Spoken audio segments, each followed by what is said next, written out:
Olá, internauta, você que gosta de discutir políticas públicas no Brasil e que acompanha a TV Anesp. Estamos de volta esse ano com novos programas a respeito de políticas públicas, dos temas que estão em pauta no Brasil de hoje em dia.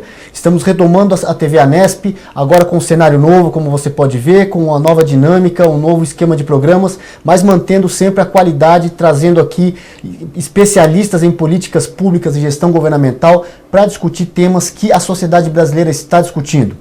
Eu fico muito feliz porque nós criamos esse sistema de programas há uns 2 anos atrás, mais ou menos, sempre trazendo aqui 2 colegas da carreira EPPGGs. O presidente da República hoje adotou um formato semelhante com as suas lives, trazendo 2 ministros aí para debater os temas importantes. É claro que não dá para patentear esse tipo de programa, mas mesmo se desse a gente não ia cobrar nada não. A gente fica feliz de estar contribuindo aí com a discussão de políticas públicas no Brasil. E, sem mais delongas, o tema hoje é a nova regulamentação da aviação civil no Brasil. O Brasil vem aí num processo de desregulamentação do setor. Recentemente tivemos uma medida provisória convertida em lei que trouxe grandes mudanças aí no tocante à participação de capital estrangeiro, à regulamentação de bagagens aí dos passageiros e mudou muita coisa dentro desse processo que já tem aí em torno de 20 anos que vem acontecendo a desregulamentação. Para isso, trazemos, como sempre, aqui 2 colegas, membros da carreira de EPPGG, para discutir o tema, colegas que trabalham na área. Hoje eu tenho aqui, então, à minha esquerda, o colega Ricardo Rocha. Ricardo Rocha, ele é graduado em Economia e Biologia pela UNB, é EPPGG desde 98, atua no setor de aviação civil há 16 anos, especialmente com políticas públicas voltadas para o transporte aéreo. Foi diretor do Departamento de Política de Serviços Aéreos da Secretaria de Aviação Civil e hoje é coordenador de serviços aéreos na Secretaria Nacional de Aviação Civil do Ministério da Infraestrutura. Então vamos lá, Ricardo, você que está aí na área, como é que está sendo esse processo de regulamentação, desregulamentação da aviação civil que culminou aí com essa recém-aprovada, recém-convertida em lei, medida provisória recém-convertida em lei? Ótimo. Primeiro eu gostaria de agradecer o convite, é muito bom poder debater transporte aéreo e aviação civil. Bom, antes de falar sobre a questão da abertura ao investimento estrangeiro na indústria de transporte aéreo, vale a pena lembrar aí o que aconteceu nos últimos anos no processo de desregulamentação, né? A gente tem um Código de Aeronáutica, Brasileiro de Aeronáutica de 86, e naquela época, né, por volta de 1989, antes disso, a gente tinha um setor totalmente regulado. Tanto a questão da oferta quanto a questão de tarifas eram totalmente regulados pelo Estado, né? E a gente teve aí um processo gradativo, né, de desregulamentação que começou primeiro com a instituição de bandas tarifárias em 1989 e a partir daí iniciou-se um processo de liberdade tarifária e liberdade de rotas, né? Em 2001, por meio de uma portaria do Ministério da Fazenda, iniciou-se o processo de liberdade tarifária no âmbito doméstico, né? E a gente seguiu, né, com a criação da lei da ANAC em 2005, instituiu-se tanto a liberdade tarifária quanto a liberdade de oferta, a liberdade de rotas, né? O artigo 48, famosos artigos 48 e 49 da lei 11.182, de criação da ANAC, né? Então, esse instituto legal, ele consolidou o processo de liberdade tarifária e de liberdade de rotas, né? Então, na sequência, a ANAC promoveu liberdades de rota, liberdade tarifária no âmbito internacional, primeiro no mercado sul-americano, em 2008, né? E esse processo de liberdade tarifária, ele continuou com a aplicação para longo curso, né, internacional de longo curso, e continuou-se esse processo de liberdade tarifária com a regulamentação, com a resolução 400 da ANAC, que instituiu a não obrigatoriedade da franquia de bagagem, né?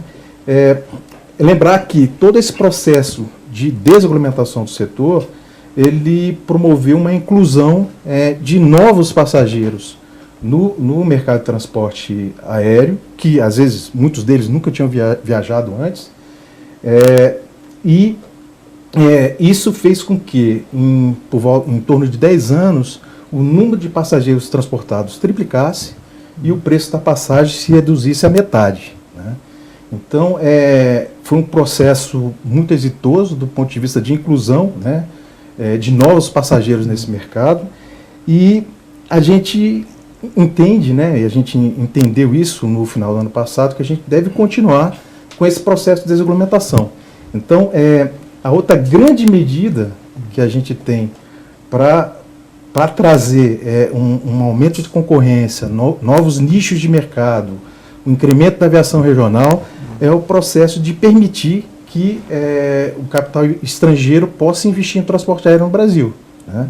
A gente verifica que em todos os outros setores da economia não há restrição alguma, né? Por que o transporte aéreo é diferente, né? A gente tem, parece que restrição ainda continua no setor de imprensa, né? Mas é o único setor. A gente tinha o setor de saúde que tinha alguma restrição, também já foi eliminada recentemente. Então, esse processo de desregulamentação se mostrou exitoso e o processo de abertura ao investimento estrangeiro, a gente espera que traga para o setor um aumento da competição e um aumento do número de passageiros transportados. Bom, e então assim, a gente tem uma desregulamentação, que é uma tendência mundial, aliás, a queda do preço, né? E quanto assim que as companhias de low cost contribuem, elas são uma consequência da desregulamentação ou até que ponto elas provocaram essa queda aí do preço? Na verdade, as empresas low cost, elas têm uma atuação muito emblemática no mercado europeu e no mercado americano, né? Até com abordagens diferentes, né? Mas no mercado europeu a gente verifica, pode citar duas, Ryanair e a EasyJet, que são duas empresas low cost, e elas têm no seu modelo de negócio a questão de não incluir no preço da passagem a franquia de desbagagem, né? Então, existe uma outra questão também, que elas operam em infraestruturas não centrais, né? Então, na Europa, que você tem uma questão de infraestrutura mais robusta, elas operam nesse sentido. Mas esse processo de regulamentação e o potencial de crescimento no mercado brasileiro, que ainda não é um mercado maturo, né, comparativamente ao mercado europeu e mercado americano, traz sim grande possibilidade de entrada de empresas, né, no Brasil com modelo low cost. Hoje o Brasil não tem uma empresa de modelo low cost. A questão do modelo low cost, na verdade é low cost, low fare, né? Tá entendendo isso como empresas que têm custos muito baixos, muito otimizados, né, nas suas operações, e com isso elas podem praticar preços mais baixos. A gente tem sim empresas, as empresas ultimamente têm trabalhado na questão da competitividade, melhorar seus custos e com isso praticar preços mais baixos. Mas a gente entende que há espaço para mais. Né? Com certeza. Então, para essa parte de concorrência aqui, vou chamar nosso outro colega, o Antônio Elias. Ele é bacharel em Relações Internacionais e em Processamento de Dados pela UNB, bacharel em Economia pela East Stroudsburg University of Pennsylvania, tem mestrado em Economia pela George Washington University, mestrado e também pela UNB, né? 2 mestrados aqui, tá certo? Inconcluso da UNB. Inconcluso da UNB. Tá jóia. Antônio Elias, como é a questão da concorrência? Agora não temos low cost no Brasil. Acho que já teve no passado, a BRA, não sei, né? Mas hoje não temos. E agora, com a abertura de capital estrangeiro, como vai ser isso? As empresas vão chegar, elas podem ou adquirir uma empresa brasileira ou constituir uma empresa que, como por exemplo, tinha a Avianca Brasil, imagino, vem a Air France, vem a United, vem a British, constitui a British Brasil, a Air France Brasil, né? Uma subsidiária. E vai concorrer aqui dentro. Como é que vai ficar a concorrência? Isso aí tende a melhorar para o consumidor, reduzir preços, melhorar a qualidade? A tendência, baseada nas experiências, é que melhore, né? Mas o mercado de aviação civil é um mercado que tem uma característica de ele não abriga muitas empresas pela estrutura. Tende a haver uma certa economia, uma certa escala para viabilizar as empresas. Então, nos Estados Unidos, na década de 90, houve uma expansão muito grande de empresas, abertura muito grande de empresas, e as empresas, e muitas delas faliram. E hoje nos Estados Unidos, mesmo os Estados Unidos sendo um mercado praticamente 8 vezes maior que o brasileiro, quase 1 bilhão de passageiros ano, o Brasil tem em torno de 100 milhões, mesmo sendo um mercado muito grande, tem 10 empresas grandes e 44 no total. Ou seja, mesmo e o Brasil é o sexto, o Brasil já foi o terceiro maior mercado de aviação civil. Os números do Brasil são impressionantes, apesar de ser a 8ª economia do mundo, ele já é terceiro em o território também, né? Mas outras coisas que não dependem do território, como o consumo de computadores, de microcomputadores, a gente é o terceiro, quarto, cosmético, segundo, aviões executivos, o segundo. Então o Brasil, às vezes parece que não bate com a 8ª economia, porque são muitos números. Então o Brasil era o terceiro, caiu para sexto com a crise, e agora já voltou para quinto. Então é um mercado grande, e o território também ajuda a que se viabilize, né? A demanda tende a aumentar mesmo com um número menor de pessoas.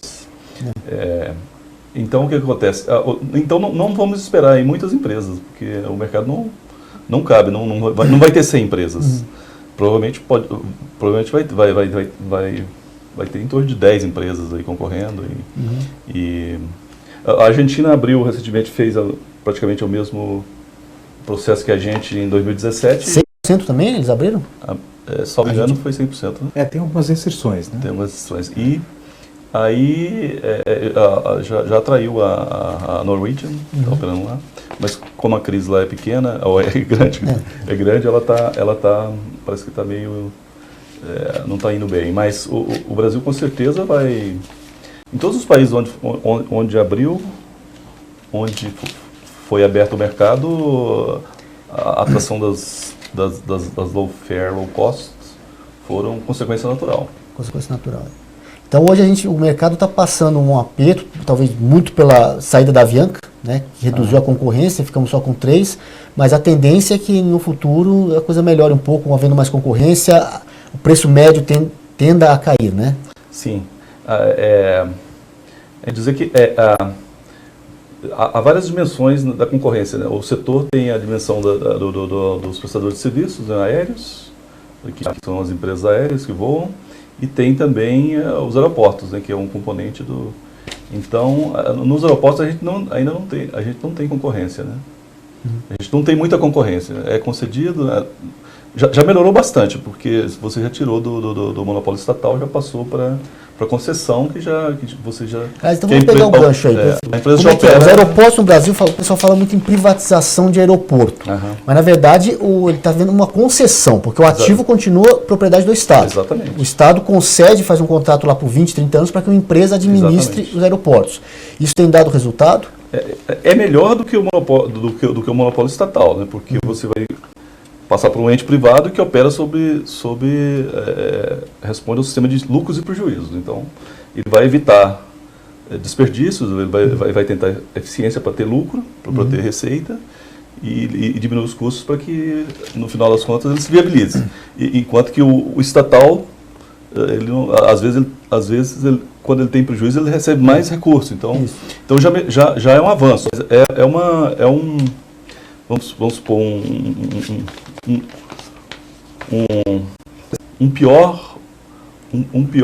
menos pior, um arranjo menos pior, né? Sim. O arranjo que seria ótimo seria a privatização, como aconteceu na Inglaterra em 1982 com a Airport, né? Que foi concedida, comprada pela Ferrovial da Espanha, que foi uma privatização de verdade, e que ela opera 6 aeroportos, 3 na Inglaterra e 3 na Escócia, e que foi um sucesso, né? A privatização também é só uma parte, né? Além da privatização, deve haver também a desestatização, que é o quê? Uma vez passado por ente privado, o Estado não mais tem gerência sobre o sistema, né? Porque a empresa ela tem que ter liberdade para inovar, para buscar para fazer ajustes, no caso, por exemplo, no caso de Viracopos, né, que foi concedido. Hoje nós temos o quê? Viracopos, Brasília, aqui tem Guarulhos, acho que Galeão está concedido. Galeão. Tem alguns concedidos. Hoje fala-se até em privatizar Infraero. E teve mais agora. Teve. Né? Teve mais, assim, 12, né? 12? Porque aquela discussão que a gente entra. Alguns aeroportos devem ser muito lucrativos, outros nem tanto.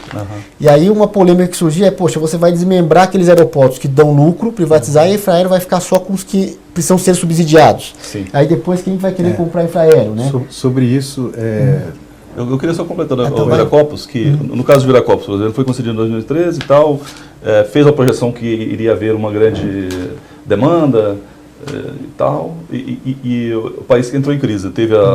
Inicialmente houve uma demanda com a Copa do Mundo, mas depois o país entrou em crise, por sinal a maior recessão da história. Houve uma frustração de receitas em torno de 1 bilhão por ano. Mas o contrato previa que eles fizessem 3 bilhões de investimentos. Mas se fosse privatizado, ele poderia fazer os ajustes econômicos financeiros, né, de acordo com a demanda. Mas, uma vez que há um engessamento no contrato de concessão, ele não tem essa capacidade de ajustar rapidamente. Né? Então, o modelo de concessão ele é melhor do que o Estado, do que o Estado toma com controle absoluto, mas ele é um second best, talvez. Claro. Isso. E a questão da Infraero, então, como é que é? E essa questão de desmembrar os aeroportos? O processo de concessão de aeroportos começou em 2011, né? A gente encerrou aí a 5ª rodada de concessões. Teremos aí uma 6ª rodada e uma 7ª rodada. Isso aí abrange todos os aeroportos da Infraero, né? Primeiramente, nas 4 primeiras rodadas foram concedidos aeroportos de formas individualmente, né? Os aeroportos que tinham aí, e tem aí um processo de retorno para o governo de valores de outorga, né? Então, tem um Fundo Nacional de Aviação Civil, que foi constituído para desenvolver a aviação civil e poder também usar esses recursos arrecadados de outorga para investimentos em aeroportos regionais. Então, com relação ao processo de concessão, na minha opinião, ele se mostrou bastante exitoso, né? A gente tem aí mais de 15 bilhões investidos até o momento em infraestrutura aeroportuária. A gente tem uma pesquisa lá que a SAC realiza com relação à melhoria da qualidade dos aeroportos. Essa pesquisa é uma percepção do passageiro. A gente tem um aumento do índice de satisfação do passageiro com relação aos aeroportos em escala crescente, né, desde a instituição do processo de concessão. Você teve aí, tendo em vista o grande aumento do número de passageiros transportados, você teve aí uma pressão na infraestrutura aeroportuária e os aeroportos concedidos responderam em aumento de capacidade de uma forma bastante rápida, né, para absorver esses passageiros. Então, hoje a gente tem aí uma situação de capacidade que consegue comportar os passageiros transportados hoje. A gente tem que trabalhar para aumentar isso.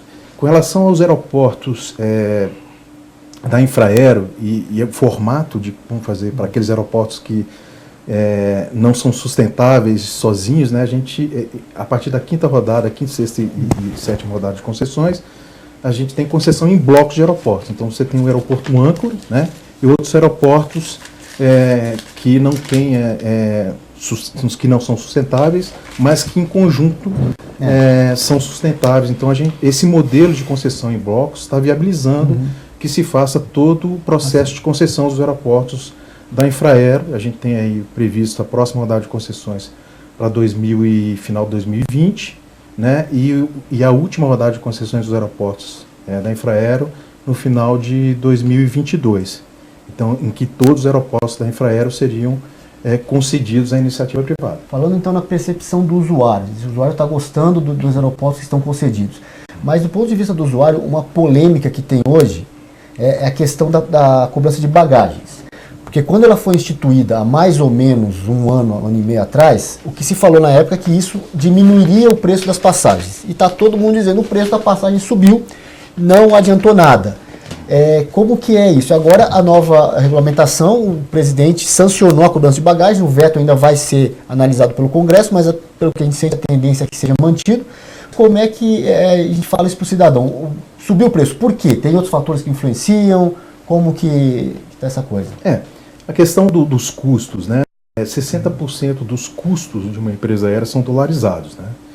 E por volta de 30% desses custos são relativos a combustível, né? Então, esses combustível é precificado conforme preço internacional. Então, você tem um aumento do dólar, você tem um aumento de combustível, você tem um aumento do preço no mercado internacional de petróleo, você tem um aumento de combustível, né? Então a gente fez uma análise na secretaria, observando desde a instituição da liberação da franquia de bagagem pelas empresas, que foi em 2016, se não me engano, em junho de 2016, desde lá até o fim de 2018, a gente teve um aumento médio no preço das passagens de 1%. Né? Então, e ao mesmo tempo você teve um aumento do querosene de aviação por volta de 37%, e o dólar de 14%. Né? A questão de dizer que a questão da franquia de bagagem vai aumentar ou diminuir o preço não é o principal fator de custo que vai determinar o preço que a empresa vai vender. O que a gente tem com a eliminação da franquia de bagagem despachada, com essa obrigatoriedade da franquia de bagagem despachada, uma continuidade, uma continuação do processo de liberdade tarifária. Você permite aí discriminação de preços, você permite aí uma oferta diferenciada de produtos que a empresa pode comercializar. Chamada segmentação. Da segmentação de mercado. E aí você tem o menor preço possível a ser cobrado pelas empresas aéreas é aquele que você não leva a bagagem despachada. Então esse seria o menor preço. E essa lógica é a mesma lógica da questão de liberdade tarifária. Por quê? Porque você permite que cobre menos de um segmento da sociedade, dos passageiros, e cobre mais de outros. Foi exatamente isso que permitiu que novos passageiros pudessem voar. Então é essa lógica que a gente tem com a questão da bagagem. Então, a lógica, você citou agora a lógica de segmentar a passagem, porque se a gente comparar transporte de ônibus, você quer ir de uma cidade a outra, se a passagem custa R$100, é R$100 em qualquer dia, qualquer horário. Então, se você quer comprar na véspera de feriado, ou você compra muito antes, ou você não acha. Você quer ir numa quarta-feira à noite, uma semana normal, provavelmente você acha aquela passagem. E quando você faz isso, você aumenta o preço no horário, diminui no outro, um horário compensa o outro. O horário de maior demanda, aquele avião ou ônibus vai lotado e compensa o horário em que ele iria vazio. Né? Quando você, aliás, faz isso com preço, aí você possibilita cobrar mais barato no horário em que o transporte está vazio, em que a demanda é baixa. E isso traz esses passageiros novos. Você evita o subsídio cruzado, né? Uma pessoa financiar a outra. Então, isso, subsídio cruzado, que acontece com a bagagem. Se você não cobra, quem não despacha a bagagem está pagando por quem despacha. E, aliás, na bagagem, então, é aquela coisa, se teve esses outros fatores, significa que, se houvesse a cobrança de bagagem, teria subido mais de 1%, provavelmente, 1,5%, 1,2% aí, o preço médio. Exatamente. Né? E aí, só para concluir, então, a questão comparando aqui com o ônibus, você vê mais ou menos o táxi também. O táxi, ele é bandeira 1, bandeira 2, mas você sai de um show, no estádio lotado, você não achava um táxi antes. Né? Hoje, o Uber está caríssimo, mas quem paga aquele preço acha um Uber, ou acha um Cabify, acha um outro transporte alternativo, porque o preço está conforme a demanda e a oferta ali de passageiros e de oferta de transporte. O passageiro paga mais e fica satisfeito. Não digo satisfeito de pagar mais, mas pelo menos ele consegue o transporte. Ele fica mais satisfeito do que não achar nenhum. Né? Do que não achar nenhum. Né? Tem uma curiosidade com relação à questão do transporte aéreo e transporte rodoviário, né? Interestadual de passageiros. O que a gente verificava antes? 10, 15 anos atrás. Você tinha aí um volume de 30% de passageiros transportados no transporte aéreo, interestaduais, e por volta de 70% transporte rodoviário. Né? Esse processo de liberdade tarifária, com a questão da diminuição de preço e liberdade de oferta, permitiu que essa redução de preços, novos passageiros entrassem no transporte aéreo. Então a gente teve uma inversão dessa curva. Hoje, antes era 30, 70 rodoviário, 30 aéreo. Hoje a gente tem por volta de 60% sendo transportado por transporte aéreo e 30%, 40% por transporte rodoviário. Então, enquanto a gente desregulamentou no setor aéreo e permitiu aí uma discriminação, uma segmentação de mercado e inclusão de novos passageiros no transporte aéreo, isso não aconteceu no transporte rodoviário, em certa medida, porque está havendo agora uma mudança no transporte rodoviário, né? Mas nesse período não houve, existia sim um preço tabelado, né? Não havia liberdade de preços, as rotas eram licitadas, né? Você não tinha uma liberdade de oferta como há no transporte aéreo. Então, dá para a gente comparar esses dois setores de transporte, um regulado e o outro desregulado, e ver a evolução de um comparativamente ao outro. E foi exatamente isso que a gente observou. E essa regulamentação não é privilégio do Brasil. Na Alemanha, por exemplo, até recentemente, o transporte cidades que eram ligadas por trem não podiam ter ligação por ônibus, por exemplo, para não concorrer com o trem. Então, não é só a gente que intervém muito. O lobby existe em todo lugar do mundo, né? Mas aqui no Brasil, então, nós estamos num processo de desregulamentação, abertura de mercado, né? Isso na medida que você traz mais passageiros para o transporte aéreo, que aliás é uma tendência mundial, né? Não só no Brasil. Isso também melhora, né? Porque você tem mais gente viajando, a companhia ela pode oferecer mais voos, porque tem mais demanda, isso melhora para o usuário. Dá mais escala. Com mais escala você pode reduzir o custo e é um processo dinâmico, né? de retroalimentação. Mas sobre a bagagem, quando foi desregulamentado os preços de passagem, inicialmente também eles não baixaram. Então é importante registrar isso. Inicialmente não baixaram, mas aí com o tempo eles baixaram. Então o mesmo processo provavelmente vai acontecer com a questão da bagagem. Com o tempo, você acha que isso vai dar uma influência mesmo no preço? Né? Agora, tem muitas outras medidas ainda que no setor ainda para que pode baratear por e exemplo, aumentar a competitividade. O que poderia ser feito ainda? Por exemplo, há uma certa reserva de mercado para aeronautas, né? A empresa dentro do país tem que contratar só aeronautas brasileiros e em voos internacionais ela tem que contratar um terço, né? Dois terços de brasileiros. Inclusive, as empresas que em tese vão vir para o Brasil, que constitui a subsidiária aqui, vai ficar sob as regras brasileiras, regidas, uma Alitalia, uma Ibéria, que vem, ela vai constituir uma empresa aqui, o CNPJ aqui, ficar regida sobre as regras aqui. Ela também vai estar sujeita a essa regra. Vai estar sujeita. Se ela quiser fazer um voo São Paulo, Belo Horizonte, a Ibéria, a United, a Continental Airlines, ela vai fazer normal competindo com a tripulação brasileira contratada, necessariamente. E isso aí é baseado em uma certa ignorância de um fato. A gente tem que sempre lembrar que a gente vive num mundo de escassez e há sempre algo a ser feito. Então você não precisa ficar protegendo emprego X. Você precisa tornar a economia mais competitiva. O próprio voo aéreo, a própria passagem, o próprio serviço aéreo é um insumo para outros produtos. Então você vai tornar outras indústrias que você não está vendo a surgirem e gerar outros empregos que você não vê. Então você protege aquilo que você vê, mas você perde aquilo que você não vê, os empregos que seriam gerados. Então, essa ignorância, ela permeia todos os setores. É o setor de transporte aquaviário, por toda parte tem essa reserva de mercado que é burra. Você deveria liberar, contratasse quem quisesse ali. O importante é a economia crescer, ter competitividade e empregos serão gerados. O que fazer não falta. Nós vivemos num mundo no limite, todos podiam ir para a área de saúde, por exemplo. Não há... Relativamente a isso, o Elias tem um viés bastante liberal. Eu acho essa questão bastante importante. A liberdade de mercado tem trazido bastante benefício para a sociedade, né?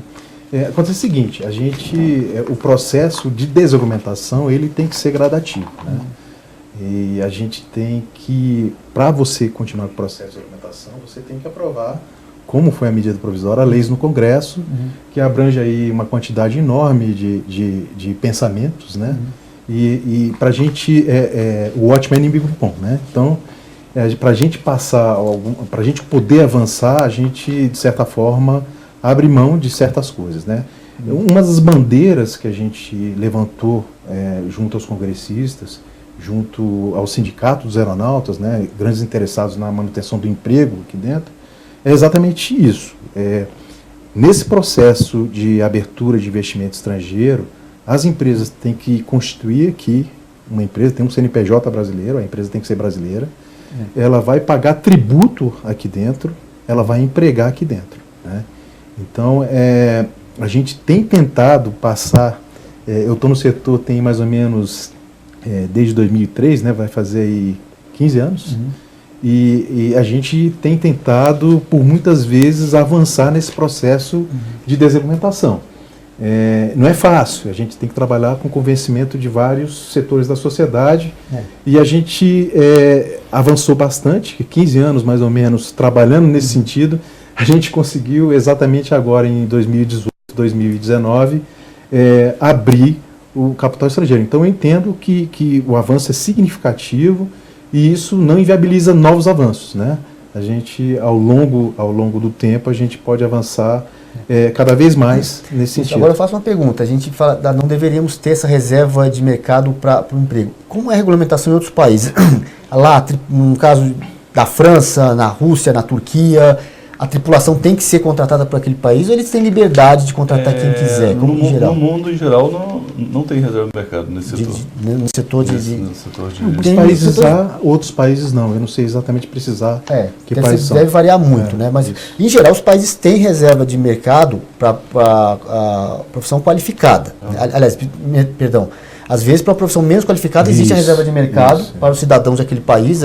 E aí, quando é uma atividade mais qualificada, aí sim abre-se a concorrência, né? Porque é complicado, às vezes, só a gente abre e o outro não abre, né? Aí é o dilema do prisioneiro, né? A questão é complicada porque uma intervenção inicial do governo gera desemprego. Aí ele vai querer sanar o problema do desemprego com outras intervenções. E aí você fica num círculo intervencionista e você acaba por retrair a economia e gerar mais desemprego. Então, é complicado. Eu entendo que hoje o desemprego é muito alto, aquele emprego que você vê, né, tem um emprego estrutural, até que a pessoa saia de um emprego para outro demora. Então, é complicado nesse momento flexibilizar muito rapidamente. Mas a gente tem que ver que ainda podemos avançar muito. Isso em todas as áreas, porque isso permeia todas as áreas, então é importante frisar isso. Com certeza. Então agora nós temos aí uma nova regulamentação, mais alguma coisa assim que você quer colocar? O que a gente pode fazer a mais para avançar aí no sentido de melhorar o mercado aéreo para todo mundo, né? Para atrair investimento, novos investidores, para o consumidor também, ter um produto de qualidade, produto mais barato, é o que todo mundo quer, né? Qualidade máxima com preço mínimo. Eu sei que é um milagre, mas é o que todo mundo deseja.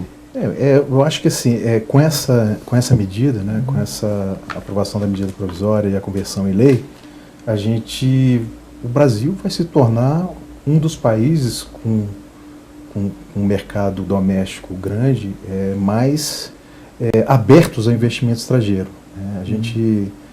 Há países como a Austrália, por exemplo, que abre 100% para o doméstico, 49% para o internacional. Estados Unidos tem 20% de restrição ao investimento estrangeiro. União Europeia, 49% de investimento, de restrição ao investimento estrangeiro, só permite 49%. Intrabloco permite 100%, mas extrabloco tem a questão dos 49%. E alguns países que exigem reciprocidade também, né? A questão da reciprocidade ela não está prevista em muitos acordos sobre serviços aéreos, né? Porque quando você negocia a questão das frequências internacionais com outros países, você faz isso por meio de acordo. Geralmente os acordos não fazem previsão de capital estrangeiro em acordos. Isso aí geralmente está previsto nas leis internas de cada país, né? Então, alguns países menores têm 100%, como Panamá e Chile, por exemplo, mas eles não têm um mercado doméstico pujante. Então, não é como o Brasil. Então, essa medida, comparativamente a outros países, torna o Brasil o grande, com maior abertura nesse setor para investimento estrangeiro. Né? Às vezes a gente fica pensando no Brasil, isso não tem lugar nenhum no mundo, porque ninguém fez ainda, a gente não pode inovar. Aí não inovação pode dar errado. E a gente precisa de investimento estrangeiro, ao contrário dos países europeus, que já tem ali aberto para todos os países europeus, e ao contrário da economia americana, que também tem essa possibilidade de investimento dos nacionais, né? Então, nós somos um país em desenvolvimento e a gente precisa, como todos os outros setores da economia, de estar abertos a investimentos externos, né? Uma coisa que eu acho que é uma questão que eu acho bastante importante nesse processo é o seguinte: nós temos que voltar a crescer, né? O país tem que voltar a crescer e para isso tem a questão, não estou fazendo propaganda nenhuma do governo, mas é um pensamento... Isso é só então, parece, nós somos uma carreira de Estado, a carreira de especialista em políticas públicas de gestão governamental, trabalha para o Estado, não para o governo. Você está lá desde 2003, passou por 3 presidentes diferentes. Né? Porque eu estou falando, porque existe uma polêmica com relação da reforma da Previdência ou não, né? Existem várias reformas que precisam ser feitas e essas reformas vão poder fazer com que o Brasil cresça de novo de forma pujante. Então, a gente precisa voltar a crescer para que todos os setores da economia tenham um desempenho favorável, tanto com relação a preço como com relação à oferta. Então, se a gente pensar setor de forma isolada, a gente consegue fazer o máximo do processo de abrir o setor, mas a gente tem que pensar também numa abertura maior e num processo fiscal interessante para a gente voltar a crescer. Falando em crescimento econômico, Antônio Elias, o que você acha aí? Considerações finais? O Brasil está no início de um novo ciclo econômico, né? Porque o Brasil passou por essa recessão longa, muito longa, né? De quase 5 anos, e então a gente está no início de um novo ciclo econômico. Agora, o problema é que o mundo está no fim de um ciclo econômico, né? Então, quando a gente está começando, o mundo pode entrar numa crise, a qualquer momento pode ter uma expectativa muito grande de que uma crise se estabeleça. Os Estados Unidos está no ciclo mais longo de crescimento, né? O anterior era 9 anos, já está quase em 10. E é esperado que haja uma crise, porque há o crescimento tem sido um pouco artificial, alimentado por taxas de juros artificialmente baixas. Hoje tem no mundo 13 trilhões de dólares com juros negativos, né? Então, a tendência é que haja uma crise. E quanto mais ela for adiada, maior ela vai ser. Então, quando a gente começar a resolver os problemas, as nossas entraves internos, a gente pode se deparar com o planeta em crise. Mas o Brasil pode também ser uma das alternativas mais interessantes, né, nesse cenário, porque o cara olha lá, tem o Brasil lá que está no início do ciclo econômico, está com a economia de mercado, está amigável aos negócios. Então a gente pode até às vezes se beneficiar por um lado, porque o mundo vai estar procurando onde investir. E tem muito dinheiro sobrando. Então, inclusive o ouro acabou de romper uma resistência de 6 anos. E isso pode ser um indicador que a crise pode estar... que quando o ouro sobe é porque os investidores procuram safe haven, né? Então, a gente tem esse problema aí. Temos uma janela de oportunidade e precisamos ter um mercado desregulamentado para atrair esses investimentos, né? Para dar segurança para o investidor vir para o Brasil. Né? Exatamente. Outra coisa que eu queria colocar era que tem 2 grandes problemas no setor de aviação nacional, né? Que é um possível colapso da região metropolitana de São Paulo por volta de 2022. Não vou dar conta. Congonhas, Guarulhos e Viracopos não vão ser suficientes. Não vão ser suficientes. Então, vai ter que criar um hub para que os voos, em vez de ir para Guarulhos, vá para esse hub e desse hub seja distribuído, como é o caso de Atlanta, que é o maior hub do mundo, né? Hoje nós temos 2 sub-hubs, assim, vamos dizer, Galeão, Brasília está se tornando, e agora estamos falando no Nordeste, aí tem uma concorrência entre Fortaleza, Recife e Natal, se não me engano, para receber um hub aí. Voos que vêm da Europa, os Estados Unidos vão parar ali e dali se distribuem. Não precisa vir para São Paulo, Rio ou Brasília para se distribuir para o Brasil, né? Exatamente. Havendo demanda, está havendo estrutura aeroportuária e demanda para esses voos, e havendo liberdade de investimento também, né? Porque A questão dos aeroportos, por exemplo, você não pode, por exemplo, fazer se um privado quiser fazer um aeroporto em Brasília, ele não pode, né? Então não há concorrência nesse setor. Então, por isso que seria importante. Na verdade, pode fazer, mas você tem instrumento de autorização, né? E esse instrumento de autorização hoje tem uma restrição para aviação geral, né? Você não pode ter aviação regular nos aeroportos autorizados hoje, né? É uma regulamentação que está disposta no decreto, né? Você tem uma possibilidade de mudança menos rígida, né? menos difícil de se fazer. Então, pode ser sim, no futuro, o processo de autorização de infraestrutura portuária é uma opção bastante interessante para viabilizar a infraestrutura, principalmente em São Paulo, né? Eu acho que o Estado, o governo, tem que viabilizar para que haja infraestrutura onde haja demanda por essa infraestrutura. Então, eu acho que nesse sentido existe sim uma possibilidade aí de ter aí um instituto de outorga menos rígido, como é o Instituto de Outorga da Concessão, por meio do Instituto da Autorização. Não está aparecendo? Não. Bom, um outro problema, eu tinha um outro problema, outra questão a ser resolvida é a questão da aviação regional. Porque hoje a maioria dos municípios não é viável, né, a aviação regional. Nós temos em torno de 100 cidades servidas Está variando aí entre 100 e 130. 130. E a gente está querendo chegar em torno de 180, né, no curto prazo. Aí. E em torno de 1.000 rotas a gente tem. Acho que só esclarecendo que isso está... Mas aí, então, a maioria dessas pequenas cidades, dessas cidades médias, é inviável e necessita de subsídio. Então não tem demanda suficiente para justificar um voo regular ali naquela cidade. Talvez com mais liberdade de investimento e tudo, a criatividade, a inovação do setor privado possa viabilizar, né? Mas no momento ainda não dá não são todas viáveis. Com relação à questão da aviação regional, a gente aposta bastante nessa abertura de investimento estrangeiro para que hajam novos nichos de mercado. E a aviação regional ela é um nicho de mercado interessante para ser desenvolvido, né? O fato da gente ter empresas com aeronaves maiores, as empresas que estão atuando hoje com aeronaves maiores, talvez não tenha viabilidade, pelo fato de ter aeronaves maiores, para fazer voos rentáveis em rotas menos densas, né?